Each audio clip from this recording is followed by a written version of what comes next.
I'm not really sure what I expected when I woke up that morning. Maybe nerves, maybe excitement, maybe a mix of both. But instead, all I felt was nothing. Numb. Like my body had gone through so much hope and disappointment over the years that there wasn't much left to feel. My name's Nate. I'm 23. And yesterday was supposed to be the biggest day of my life, graduation day. For years of lectures, sleepless nights, part-time jobs, coffee-fueled study sessions, and sheer determination were finally about to pay off. I was walking across that stage, alone apparently. It's not that I didn't invite them. I did. A month ago, I sent my mom a formal printed invitation with a handwritten note inside. Would mean the world to me if you came. I know we've had our differences, but this is important to me. I even texted her the week before, and again 2 days prior. No response. Not even a thumbs up emoji. I try not to read too much into it. I figured maybe she was waiting till the last minute to surprise me. Or maybe, just maybe, my mom and sister weren't as heartless as they'd seemed all these years. I know that sounds naive, but when it's your own family, you always keep a little sliver of hope, don't you? No matter how small. For context, growing up in my house was complicated. My mom, Diane, raised my sister and me mostly on her own. My dad walked out when I was 8. Never heard from him again. But my mom? She never missed an opportunity to remind me how much of a burden I was. You're just like him. She'd snap whenever I forgot to take out the trash or brought home a B on a test. But my sister Leah? She could do no wrong. If she failed a class, it was the teacher's fault. If I got an A, I must have cheated. That kind of thing.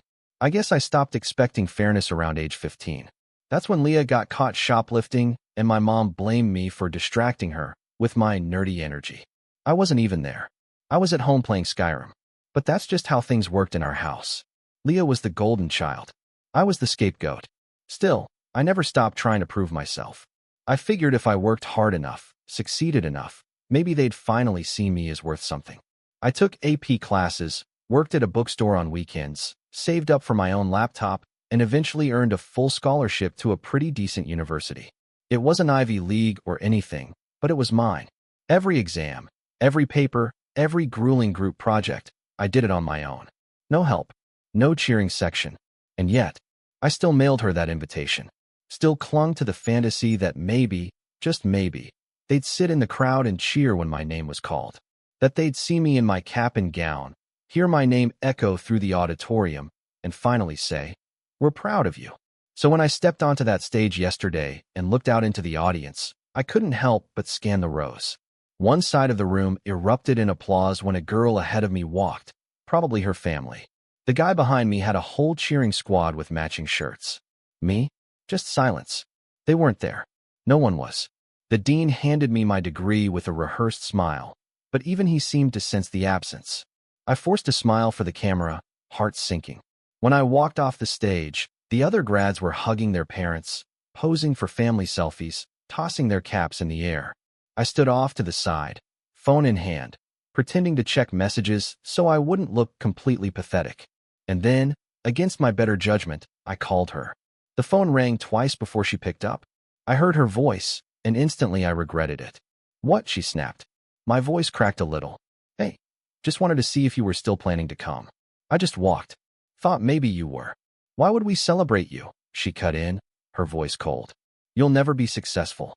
Then, in the background, I heard Leah laughing. Full-on, mocking laughter. Like this was the punchline to some cruel inside joke. I didn't respond right away. I couldn't. I just stared at my reflection in a dark window of the building across from me, phone still pressed to my ear, fingers clenched so tightly they turned white. "You still there?" my mom asked, sounding bored. I took a breath, then another, and then I smiled. See, what she didn't know, what neither of them knew, was that while they were busy mocking me, I wasn't standing outside the venue alone. I was standing outside a steakhouse. Because earlier that week, I'd gotten an email from someone unexpected, Miss Clara Jennings, a big name in publishing. My university had hosted a networking event a month back, and I'd pitched her a few ideas. She liked them, said she saw promise. We stayed in touch. She congratulated me on graduation and offered to take me out for dinner to celebrate. Just the two of us. That dinner was happening tonight. As in, right now. I glanced through the glass. She was already inside, seated at the table, smiling politely at the waiter. A kind, poised woman in her mid-50s, hair tied back neatly, wearing a deep red scarf. The same woman whose company just happened to employ my mother as a glorified receptionist. I snapped a picture of myself outside the restaurant, cap still on, degree folder in hand, the glowing sign above me clearly readable. Crimson Oak, private dining. Then I texted it to my mom with a short message. Funny how failures still get hired above you. I watched through the window as Ms. Jennings spotted me, smiled warmly, and gestured for me to come in.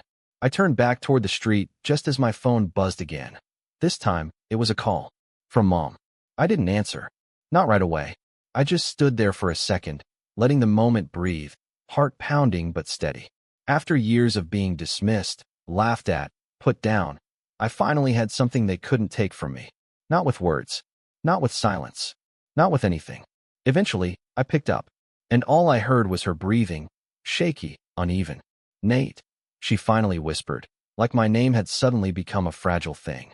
Wait, what did you mean by that text? What do you mean above me? I let her sit in that uncertainty. Then I said, gotta go. My new boss is waiting. And I hung up. But that wasn't the end. Not even close.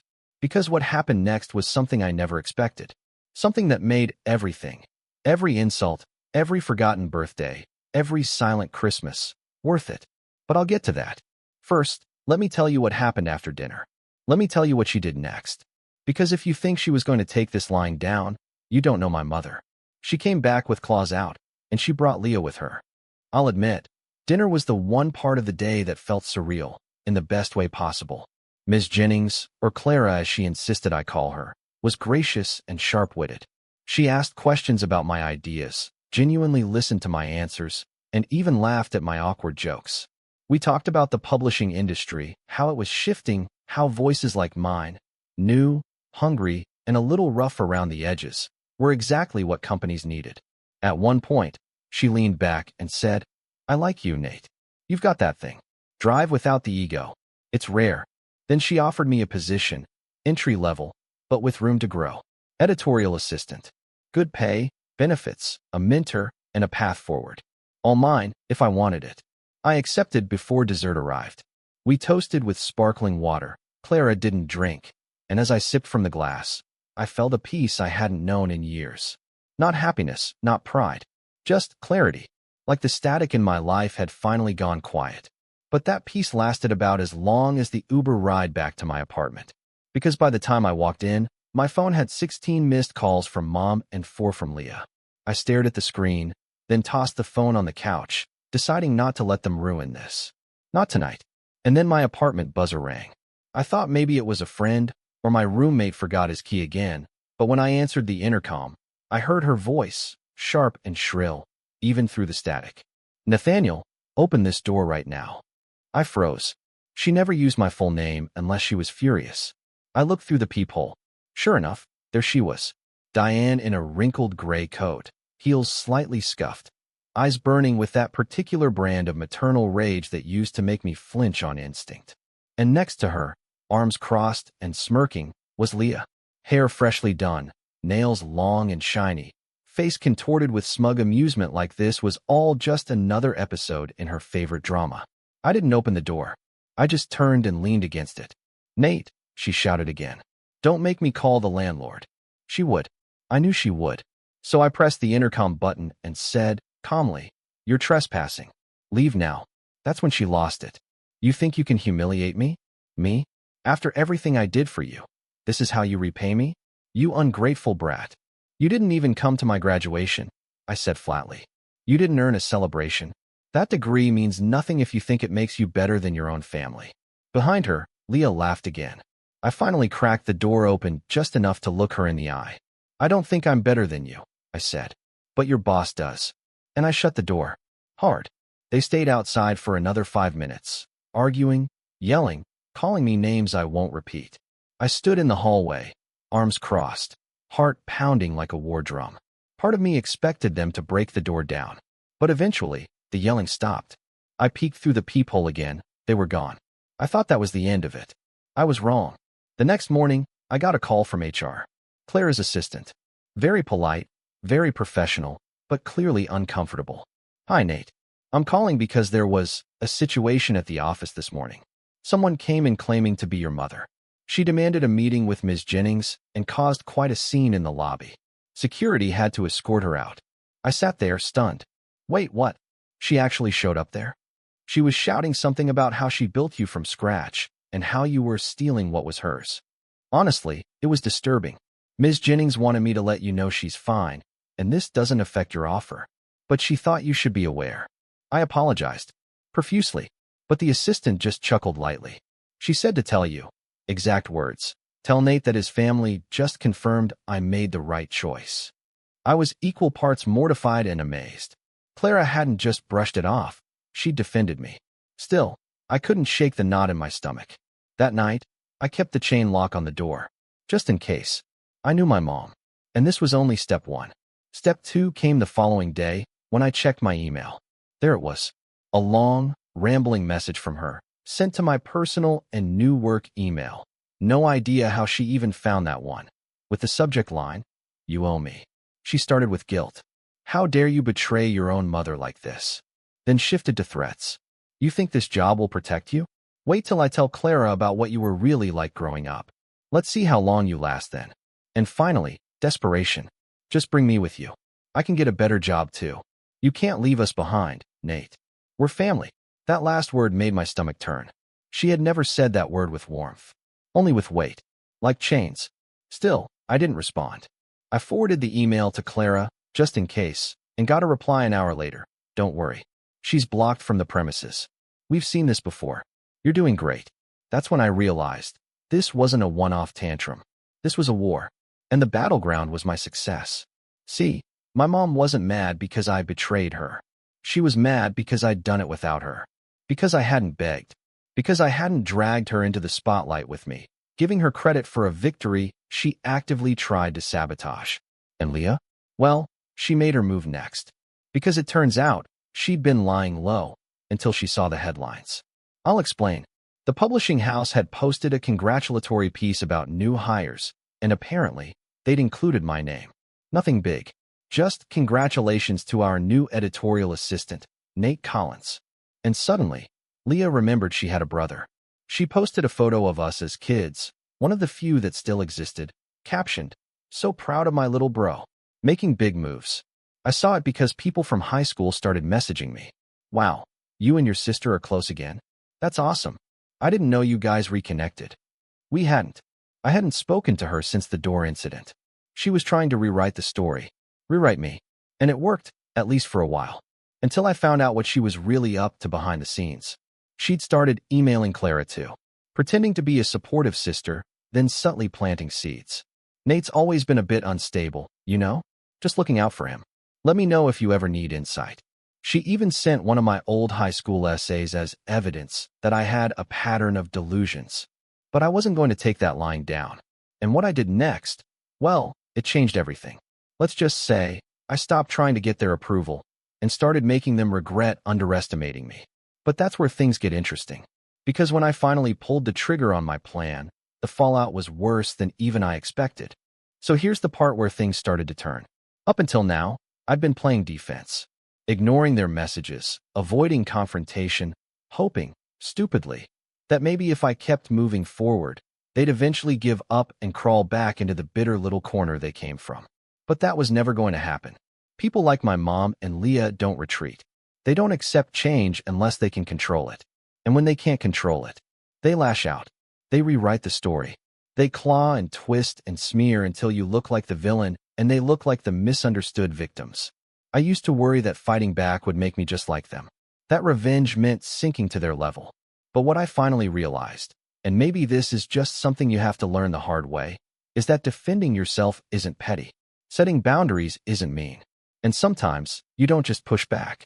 You build a wall so high they can't even see you anymore. But I'm getting ahead of myself. The first real clue came from Clara. One afternoon, she invited me into her office. Not for anything serious, just a casual chat, or so I thought.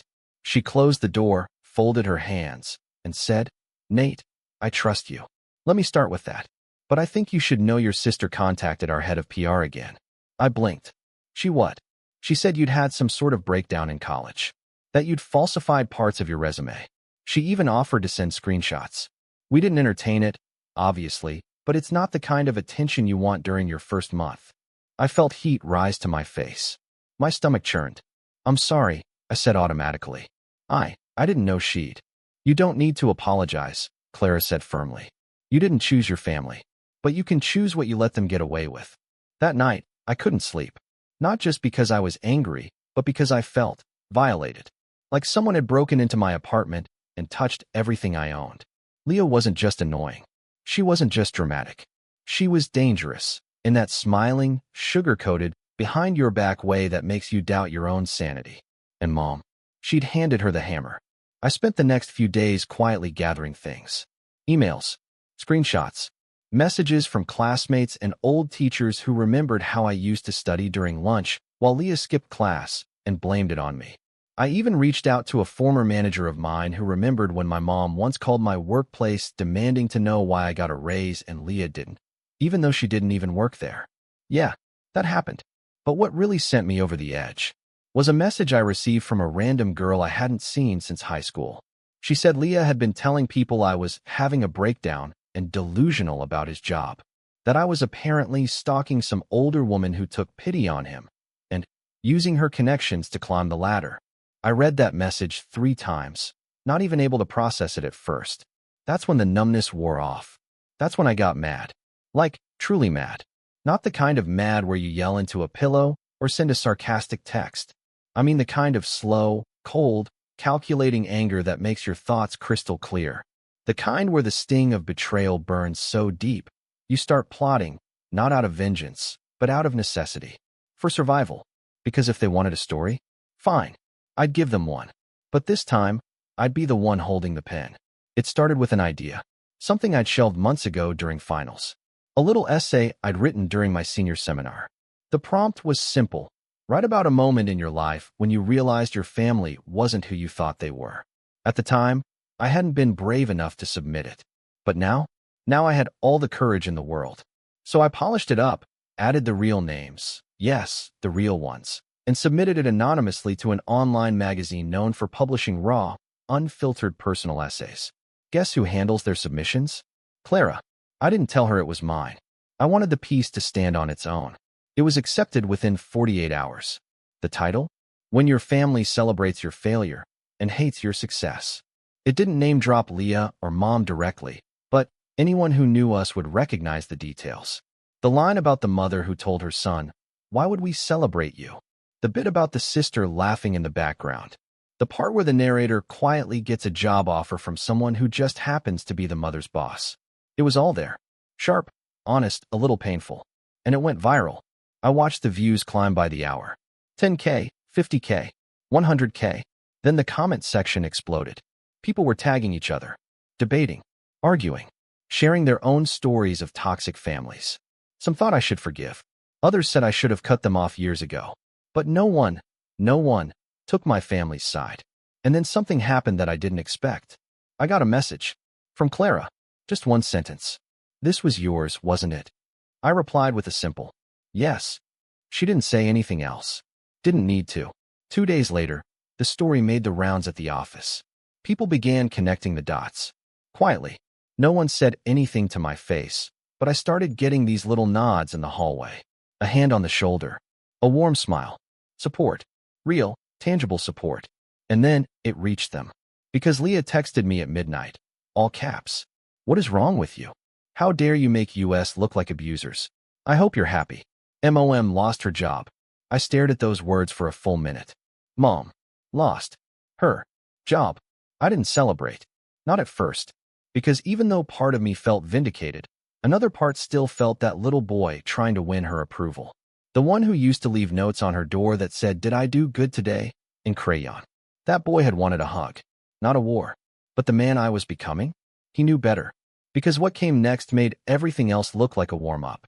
Turns out, Mom didn't just get fired. She went nuclear. She started making calls, posting things on Facebook, threatening to sue, telling extended family I was spreading lies, telling anyone who would listen that I had manipulated Clara into firing her. And then, oh man, she showed up again. This time, not at my apartment, but at a public event. One where Clara was scheduled to speak. I was there too. And what happened next? Changed everything. Clara had been invited to speak on a panel at a publishing industry event. Nothing massive, but big enough to draw a crowd of editors, authors, and rising professionals. I had been invited to attend as part of my onboarding process. Networking, absorbing knowledge, shaking hands. I wasn't planning on saying a word. Just sit, listen, and learn. The event took place in a hotel conference room, one of those well-lit, tastefully decorated spaces with neat rows of chairs, a long table up front for the speakers, and polite chatter filling the air. I wore my nicest shirt, had my notepad out. I was ready to take notes on editorial trends and marketing pipelines. What I didn't expect, what no one expected, was for Diane Collins, my mother, to storm into that room. It was halfway through the panel. Clara was speaking, eloquent as ever, when I saw the back doors burst open. She walked in like a thundercloud, chin high, lips pursed, shoulders tight with fury. Her hair was pulled into a severe bun. She wore a blazer that didn't quite fit and heels that clicked sharply against the floor with each step. She ignored the people trying to stop her, event staff, a young intern, even security, and marched straight toward the front of the room. "Excuse me," she said, loud enough to cut through the microphone. The room quieted. Clara turned slightly in her chair, but didn't get up. Calm, composed, dead silent. "I'd like a moment to speak," my mother continued, still projecting. "It's about the recent lies published by your company. You've made a terrible mistake." Clara didn't move. "Ma'am, this isn't the place for—" "I worked for you," Mom interrupted. "Loyally. For 6 years. And this is how I'm repaid? Fired because of some manipulative, ungrateful child who spun a sob story for pity points." I felt every eye in the room shift in my direction. A few people murmured. Someone in the back said, "Is that the mom from the article?" Clara calmly leaned into her microphone. "Security has been called. Please sit down or leave." "I will not be silenced," Mom snapped. "You've been fooled. That article he wrote? He didn't live that. He invented it. My daughter and I, his only family, we supported him through everything. And now he's telling the world we abused him." She turned to face the audience. "Do you want to know what kind of person he really is?" And then, she said something that froze my blood. "He's not even my son." Gasps. She paused, clearly expecting a dramatic effect. But the room just fell into a stunned silence. No one knew what to do with that. Neither did I. She kept going. "He was adopted. Informally. Taken in after his father left. He was never mine biologically, and I should have left him at the shelter when I had the chance. Everything he has, everything, was because of me. And this is how he repays us? By destroying our reputation." I couldn't move. I didn't breathe. For 23 years, I believed I was her son. Treated like a burden, sure. Mocked, ignored, belittled, yes. But still, her son. Now she was saying I wasn't. The silence shattered when security finally arrived. 2 hotel guards flanked her, politely but firmly guiding her toward the exit. "This isn't over," she yelled over her shoulder. "You're going to regret this. He's lying. He's a liar." The doors closed behind her. Clara waited a beat, then turned to the audience. "Let's take a short break," she said. I stood up too fast. My vision blurred. My hands were shaking. Someone touched my arm gently, one of the panelists. "Hey, you okay?" I wasn't, but I nodded anyway. Clara found me in the hallway 10 minutes later. She didn't say anything at first, just stood next to me, shoulder to shoulder. "I'm sorry," she said quietly. "You didn't deserve that." "I didn't know," I replied, my voice barely above a whisper. "About the adoption." Clara looked at me carefully. "Do you want to talk about it?" I shook my head. "Not yet."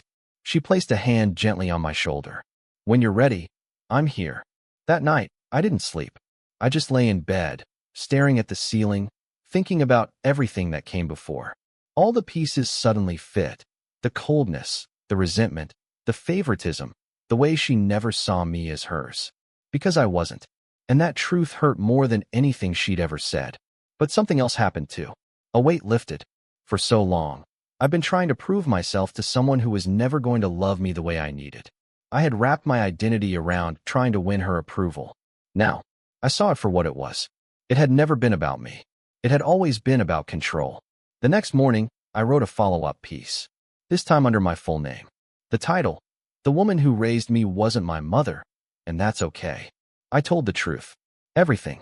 From the beginning to the outburst at the event. I didn't embellish. I didn't exaggerate. I just told it as it happened. Raw, honest, vulnerable. It broke 1 million views in 2 days. Suddenly, I wasn't just a new hire. I was visible. Other publications reached out. Podcasts, interviews. People I admired told me my voice mattered, that my story helped them. And best of all, letters came in. From adopted kids, from foster kids, from people who'd cut ties with toxic families and finally felt seen. That was worth more than any revenge. But revenge did come, in its own poetic way. Mom's meltdown wasn't just a public spectacle. It was filmed. A guy from the audience had recorded the whole thing. It hit social media the next morning. And once people connected the dots, it spread fast. She tried to do damage control, claimed the video was edited, tried to sue the publication, threatened to sue me. But no lawyer would take her case. Too much evidence. Too much noise. Leah went quiet too. Deleted her social media. Disappeared from LinkedIn. I later heard from a mutual friend that she tried to get a job at another publishing house by using Clara's name as a reference. Clara personally made the call. Let's just say, that door is closed. As for me, I stayed. I thrived. I moved into a new apartment, small but mine. Started working with authors. Found my footing. Grew stronger. Wiser. I even started leading workshops on writing through trauma. Eventually, Clara invited me to co-author a book.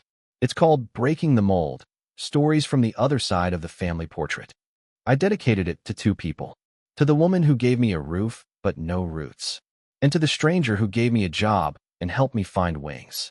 And that's the story. No dramatic reunion. No last-minute apology. No miracle transformation. Just truth. Just healing. And for the first time in my life, peace.